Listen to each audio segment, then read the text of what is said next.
Hey everyone, I'm restarting again. If you are watching me and hear me clearly, please give me a heart. I'm so sorry about this, but this is technology and this is social media. And earlier, as I mentioned, we tried Zoom and it didn't work out. Yes, and let me reintroduce Professor Braid again, just in case people are watching this replay. And see, I can see you. Zella is here. Thank you so much. And I hope other people are going to be here soon. And thank you so much for your patience.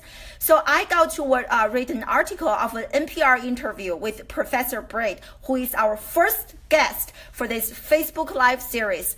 And I was so intrigued and so inspired by his practice of using Snapchat as a pedagogical tool. And I'm so happy that I got connected with him. And I'm so happy that he's, oh, thank you so much for coming back. And Professor Braid, I see you now. And interesting. And see, now I can see that I can invite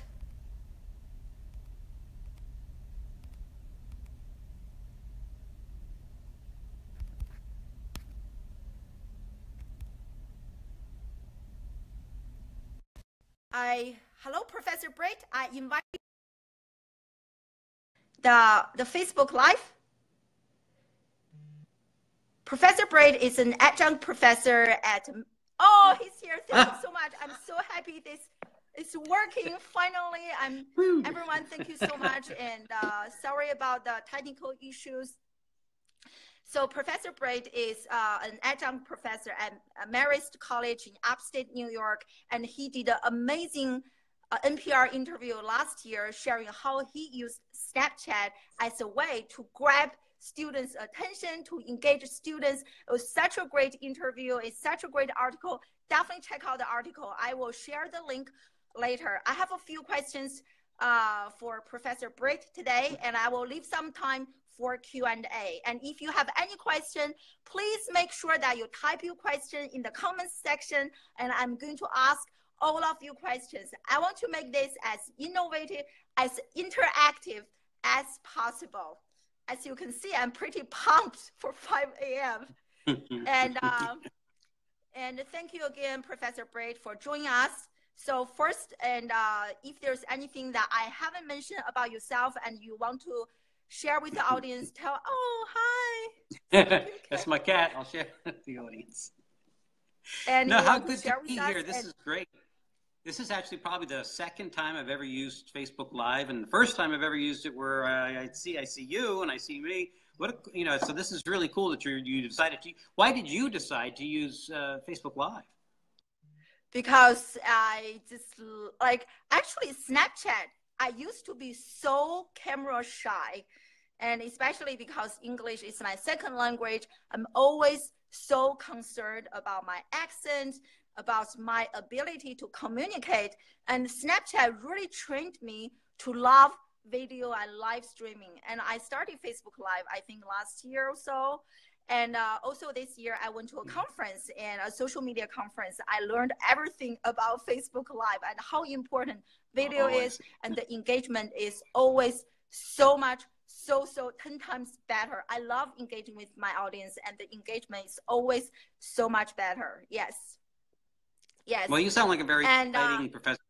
Sounds like it'd be fun to take a class from you. I don't know how my students say that, but thank you so much. Yeah. So I have a few questions for you, and just so we will keep the 30 minutes limit. So why did you choose to use Snapchat to engage with your students and to grab their attention? The why question, what made you started on using this platform? Now we're breaking up a little bit. Can you give me that question again? Can you hear me all right? Yes, I can hear you. So why, the why question, why Snapchat? Why did you choose to use Snapchat to engage your students and to grab their attention? Well, first of all, I try every new tool that comes out. I tried Meerkat and Periscope. But I don't know. I just love technology. I think that's one reason.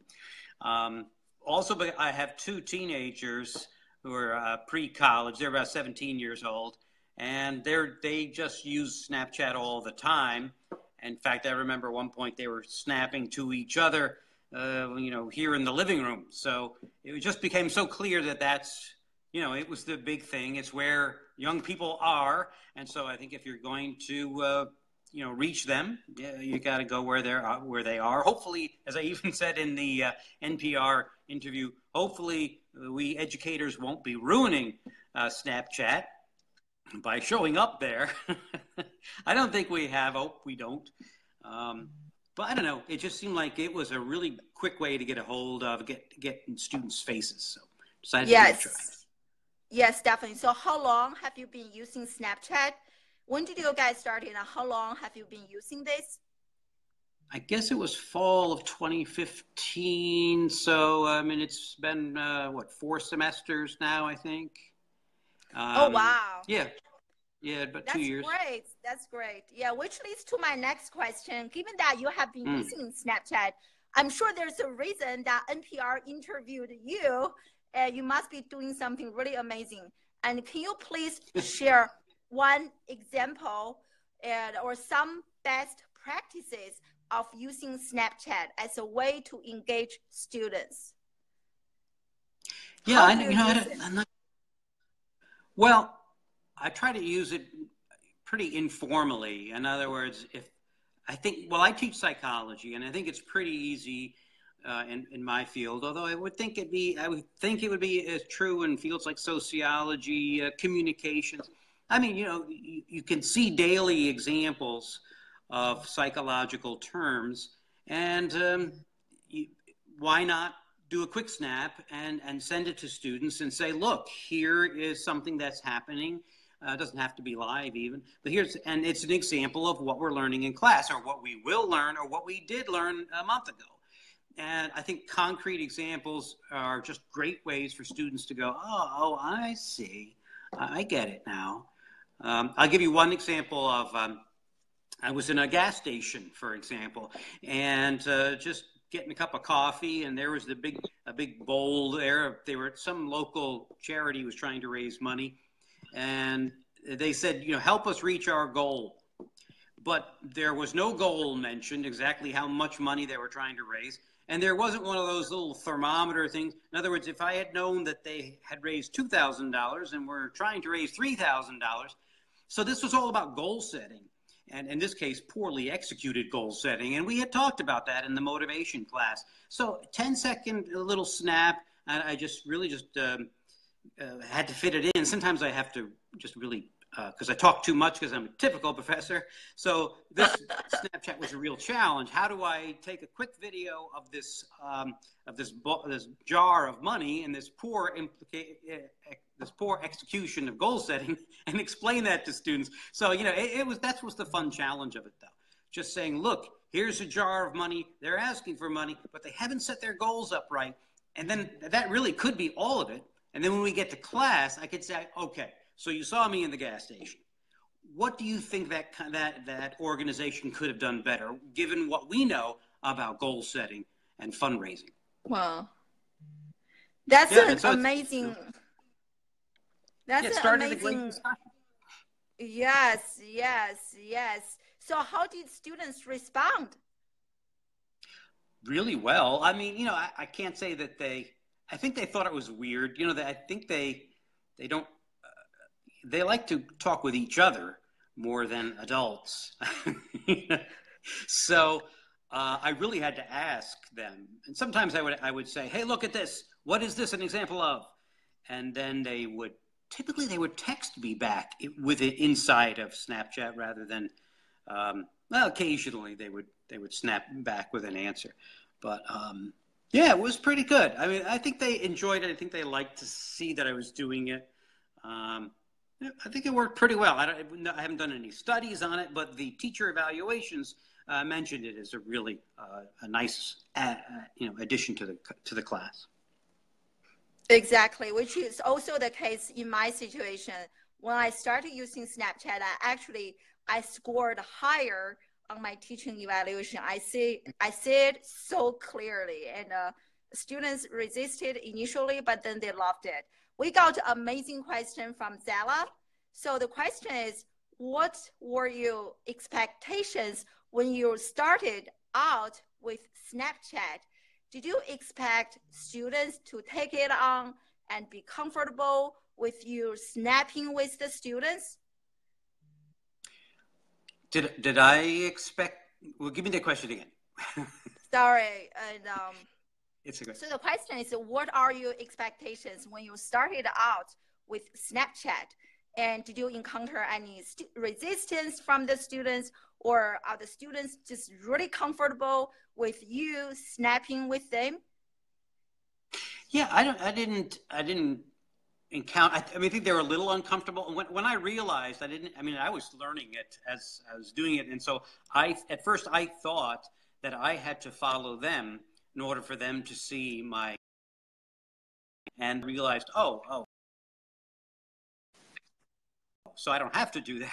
So I think at first, it was there was some awkwardness because I didn't realize that I didn't have to follow them and really didn't want to follow them, because then I saw things that, well, I mean, it was nothing I didn't care to see. It was just stuff there. Here I am at the game. It was like, okay, didn't really have anything to do with class. So I had to learn that, I didn't need to follow them. And once I told them that, they, look, I won't follow you. I'm asking you to follow me, but I won't follow you. Then they felt more comfortable without following.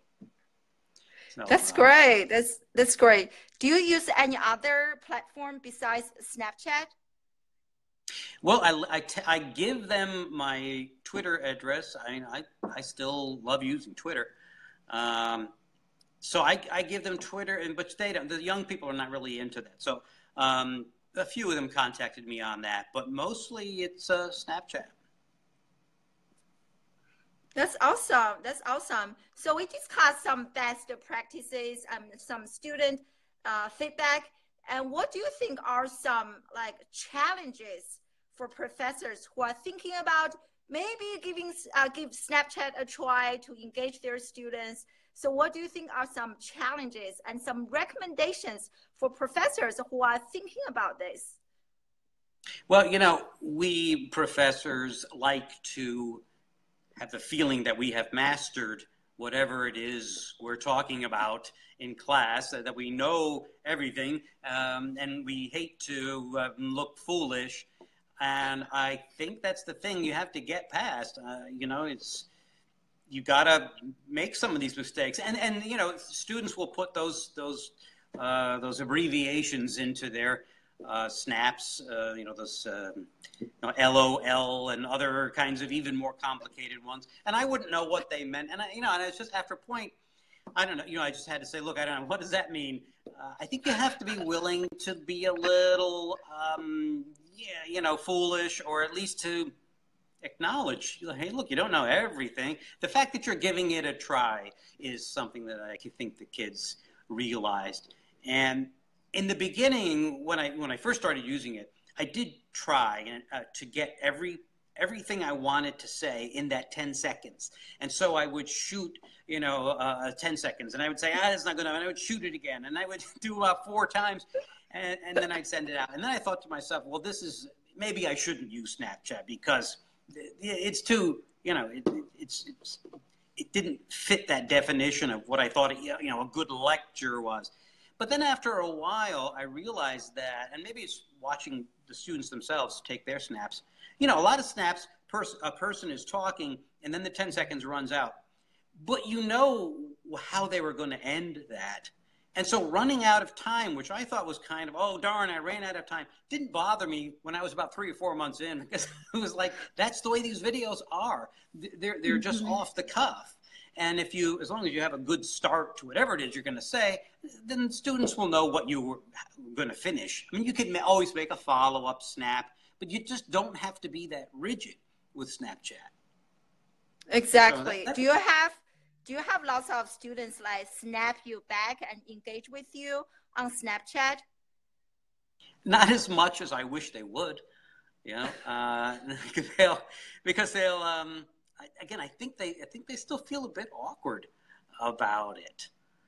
And I guess it's because Snapchat is typically used for personal communication between people who know each other well. So snapping to someone who's your professor, I think there may be, I mean, Snapchat's not that old, right? What is it? Maybe 3 years old or so. So it, and weird things happen on it, as we know. A lot of sexting and things like that go on. So students want to be careful. I mean, they're starting to learn to be careful in their Facebook presences, right? They're not uploading Absolutely. pictures, they should, right? So,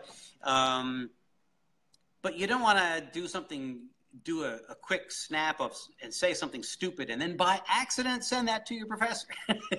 So I think they were a little bit, well, I hope this works. And then every once in a while I would get a snap, but often they would respond with text because I think they feel a little bit more safe. Yes, definitely. I remember when I was reading the NPR interview and you give us an example of how I think one student mentioned that this particular student can pay better attention to a 10-second snap.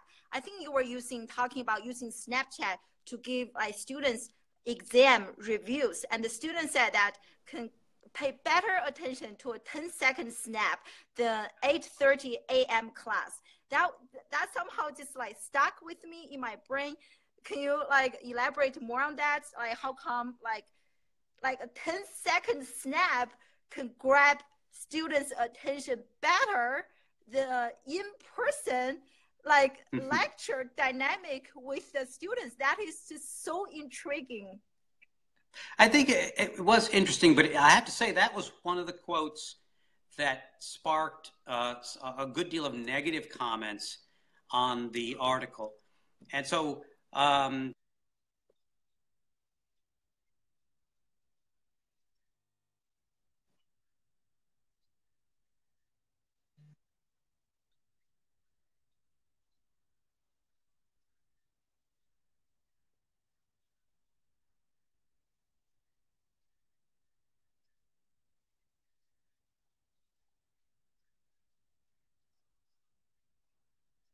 commenting, which I contacted them about, and I said, look, it's an interesting conversation we have going here, but they said, well, it's our policy to turn off comments after a month, I think it was.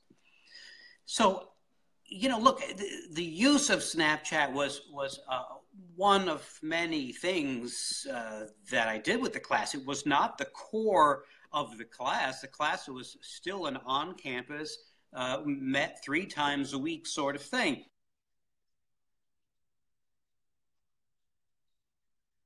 From Professor Britt, and that it's easy to engage with.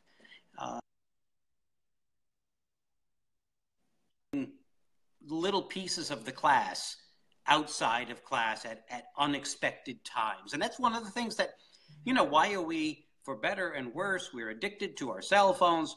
But why? Because every once in a while you get something you didn't expect, and it's pleasing. And that's why that's what this particular student liked about the whole thing. I can get kept exactly. I found the same thing. Sorry. Yes, I found the same thing in my personal teaching, And can you hear me now? I found the same thing in my personal experience. And when I use Snapchat, I feel like when I speak students' language with these, as you mentioned, emoji or all those things they use and Snapchat, and they can pay better attention, they can engage better in public relations, in communication. We always say that we need to speak the language of our audience. So I think that I was surprised to hear that example got some criticism. That was so interesting because I interpreted that example so positively. I was like, wow, that is so amazing. That's why we need to maybe change the way we communicate and grab our students' attention. That is so interesting. And can you hear me? Somehow you screen. Okay, good. So we got to another amazing question from Zella, which is something you touched a little bit. So how did other professors think of you using Snapchat, how did they respond? Positive, neutrally, or negatively?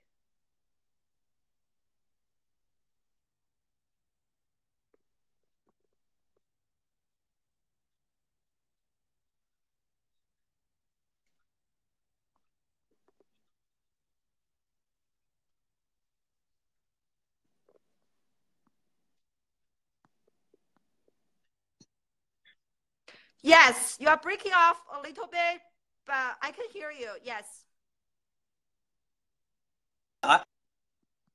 From other, they were very curious about how to do it. I mean, it's easier. It's not brain surgery. You just get yourself a Snapchat account and start finding things in daily life that reflect what you're talking about in class. Snap away. You could even once in a while I would snap multiple choice questions with open-ended questions. I would say, here's this. What is that an example of? And then I would wait because of course they may not see it right away. So I would wait maybe 8 hours and then come back and tell them what it was. I don't know. There's a lot of different ways to use Snapchat to stimulate the thinking while you're not in class. That's such a great way to put it. I think a traditional class is like when we leave the classroom, somehow teachers were just not so available to the students, but social media really amplifies our presence, amplifies what we can do. They can reach out to us, Twitter or Snapchat. That is equally amazing. Sometimes I feel I really get better engagement from students that way. It's so interesting. Yeah, I think it is weird. I don't know if you ever had that experience where you went to a store and you saw your teacher. I remember seeing one of my teachers. I don't know. He was buying a refrigerator or something. But it was like so weird. It's such a weird experience to see each other out of the usual place where we see each other. So, as I say, it's awkward at first. Well, that's okay. I mean, you work through the awkwardness until you feel comfortable with it. So, this is such a great point. So, do you think, in a way, social media or using Snapchat kind of like breaks down the power distance between you and the professor, between you and the students? Interesting. And I'll bet it does. It's funny. I don't know if that's something that you talk about in your class. I think it does. And maybe that's another reason why some professors don't like the idea. Like I said, there were comments to the NPR article, and there were some, there's many a college professor who has a lot of disdain for, for social media, that it's, it's so short and all that kind of, how can anything meaningful happen in such a short period of time? And I don't think we're going to change their minds. I don't know if we can, and the article had a couple of snaps that I thought weren't exactly my best. So I don't know, whenever you get interviewed, you get the results later and you're like, well, it's not exactly how I would word it, because it did give the impression that I was practically teaching the whole class on Snap. I was just like, well, okay, hold on here. I'm just using it as an adjunct to the class. And because, in fact, using the word adjunct, because I am an adjunct at the college, I don't have an office. I don't have office hours. So this was another way for them to contact me and with a question. So I don't know. I don't see the downside. And I think it also ties into how people learn. We learn best when we do have concrete examples, personal examples that we can connect the material to. Also, it spreads it out. Students, they do the cramming thing the night before the test. But here, if you snap consistently throughout the semester, then you're it's what do they call it? Distributed practice. It hits them again and again and again, and the points, I think, are made better. So there's a lot of pedagogical research that would back up the use of Snapchat by professors and students. But yeah, there probably is a little uncomfortability in the power. What did you call it? The status or something like that you have to kind of get used to. Yes, yes, yes, yes, definitely. It's so interesting to hear. Like, I absolutely agree. Just do it consistently, and it feels like a professor is talking to you all the time, and you really learn better through real life examples and real life cases. It is just so amazing, and I hear this. Sometimes, especially in terms of resistance. People don't want to change. And there are still some people think that this is a fad, it's going to go away.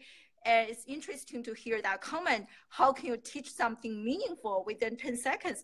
I think you can say something meaningful within 10 seconds. I truly believe so. I watch lots of Snapchat stories, and like the knowledge I learned from all those like Snapchat friends it's amazing. I learned so much and building connections. So for the interest of time, and I also want to ask you, you mentioned earlier that right now you are doing like innovation, teaching social media technology. So can you tell us more about that? What specifically is that, and what do you do with that? Yeah, I work for a company called Cengage, and they make online learning materials, textbooks, things like that. And so they wanted me to start up a blog for faculty, and so we're now about 6 months into a significant community blog for faculty professors, and inside there I've mentioned the fact that I'm using Snapchat, but all kinds of other new tools that are out there that make teaching today, I think, pretty exciting. If you have an explorative attitude, and let me just mention one thing about that, which, if I go back for just a second, it's that, so on that NPR article, now that was a blog written in a typical blog format, right? It was short paragraphs, some white space, a couple images.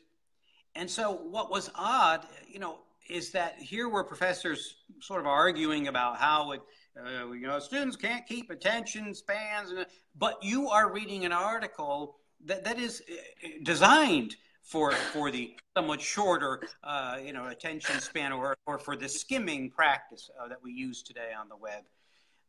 So anyway, I thought there was certain irony in that. But yes, so Cengage is asked me to get this blog going, and so I am, and using some of the same tools, learning to make videos shorter and more direct, and shorter bits of learning experiences. So in fact, what I'll do is I'll send you a couple links after we're done here. One would be, I put many of my Snapchat videos, I downloaded them from the app and then put them up on Google Drive. So I'll send you a link so people can just see what some of these things were like. And yes, please. If you don't mind, maybe you can just post in the comments section so people watching the replay and they can click on them and learn more from you. Can I do that right now? Really? Let's hear. Yes, of course. I haven't tried this. Now, as we are talking right now, I think you're talking about. Actually, I have another kind of question. Like, we could also use Facebook Live to do like office hour, talking about you are just going live right now, doing a review, and students, you can do this interview, a student can pop in and ask a question. You can explain the question. That is such an amazing way. Yes. Yeah, well, why not say, okay, I'll be available on Snapchat between 9 and 10 a.m. Wednesday morning or something like that. Perfect. And then I think it's just a fun way to do it. Yes, in my case, I noticed that sometimes and like during the semester, you are so busy, but once the semester is over, like nobody will ever reach you, like no students. So I love using Snapchat, and I build connections with my students. I really enjoy, like they will like inform me, hey, professor, I got an intern, or I got this, I got that, or they will reach out to me for advice throughout the whole year. It is such an amazing way. Feeling that has happened. Yeah, I have gotten snaps from the first semester that that I used it. So it's that's kind of interesting. A few of them can remain connected to me, which is kind of neat, because now they're juniors in college, and yeah, that's fun. That is so amazing. And so kind of to finish our show, I'm sure we ran over the 30 minutes. And so Snapchat, I feel like it's losing a little bit popularity. So what's your plan? Like, are you thinking about incorporating more other platforms, or you are going to stick with Snapchat? So what's your next step in terms of teaching, practice, innovation? That's interesting. One thing, and I think it's somewhat connected to this, is I'm trying to use this more often, are the polling tools. There's a nice one, and there's a few of them out there. I use Poll Everywhere. In fact, I'll put that in there. Poll, all one word, every. Oh, hold on, I got to get close here again. Poll Everywhere. And again, I'm not, I don't. It's just a tool I found on the web. But what's cool about it, and I think it's connected a little bit to Snapchat, is that you can ask the class a question, and then they all get out their phones, which they have anyway. They've all got them, and you give them just a little code for the class, quote unquote, that you've opened just temporarily to get their answers, and then. So let's say you ask them a question and it's got maybe 5 possible answers. It could also be open-ended. And the answers appear on the screen. I mean, I'm projecting this onto the screen behind me. And so there's a live results coming in, if you will, about what the rest of and it's anonymous so the students can see how they think about an issue without having to mention, knowing who they are. And then I can see, and then I think we can deepen the classroom discussion because we can say, oh, I see most people chose C. Actually, the answer is D. Why would that be? And we can ask someone maybe who gave the answer D, why they thought it was D. So it's very dynamic in-class experience. So that is so interesting. Thank you so much. And thank you everyone for joining us. I have one last kind of takeaway. We have lots of professors and people who are interested in teaching and technology innovation joining this and watching this. So do you have kind of one last comment or recommendation or piece of advice to share with people in terms of engaging with students and using technology? And just one last thought for them to take away. Okay, I would say take risks. It is uncomfortable. It is weird, but yeah, that's life.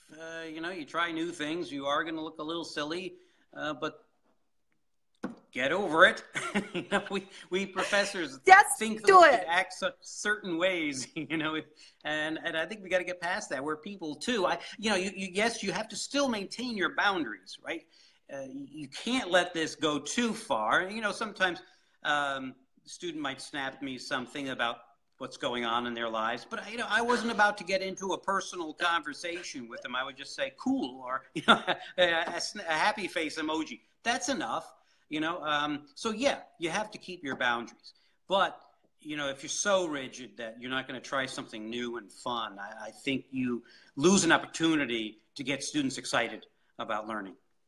That is so amazing. Yes, I learned from my personal example how much I used to be afraid of live streaming, just doing this. I was very shy, but I think the only way to overcome our fear is by acting on that fear. You really have just to take action. That's the only way to push yourself. Even for this, I practice, but then today we still have some problems, technical issues. You just need to embrace it and be willing to take risks. That is so true. And thank you so much. And how can people connect with you? Where can they find you? Maybe you can also write down in the comments, your Twitter, LinkedIn, your website, your blog, however, and you should definitely read that NPR interview, and it is amazing, and I really loved it. We'll definitely give you lots of great ideas to innovate and your own classroom teaching and get better teaching evaluation. If you are an assistant professor, that is very important, right? I see it in my personal example, and I heard it from Professor Braid and many other professors. So thank you again, everyone for joining us. And thanks everybody. Thank you so much. Yeah, this is so fun. Thanks so much for asking me to do this. This was a lot of fun. Totally new to me, so this was pretty cool. And I'm looking forward to seeing the newer ones that you're going to do. As you said, you're going to do more of these. So how do I find out when you're going to do another one? Oh, my next one is on next Monday, US time at 4 p.m. Eastern time. Okay. So come and I'll join find us out for the next show. So I'll get a notification from Facebook that you're going to be doing Yes, you will that? get notification. You will see me posting and promoting like crazy. I will also do a Facebook live show to promote the show. Oh, cool. And I plan to do a post-face live show to reflect on the show. So you will hear me and see me a lot. And also I'm going to post a blog post regarding our chat today. So for those of you who don't enjoy watching videos, and you can check out my blog later. Is that the one on medium.com? Yes, I blog daily, maybe not daily, almost on Medium. Yes. Cool. Well, I will be following you. Everyone. Yes. Thank you so much. I love you guys and I appreciate you. And definitely come back on Monday for another amazing show. Okay, fantastic. Thanks so much. Take care. Bye. Bye now.